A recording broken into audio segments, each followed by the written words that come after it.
What's the meaning of chemistry?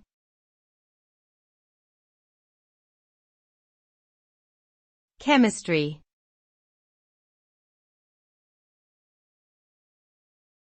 Chemistry.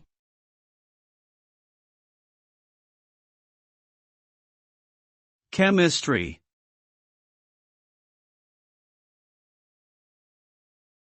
Chemistry.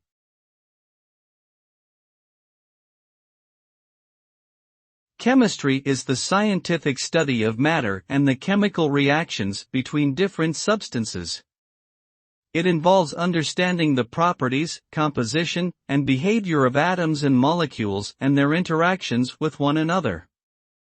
The field of chemistry covers a broad range of topics, such as organic chemistry, inorganic chemistry, physical chemistry, biochemistry, and analytical chemistry.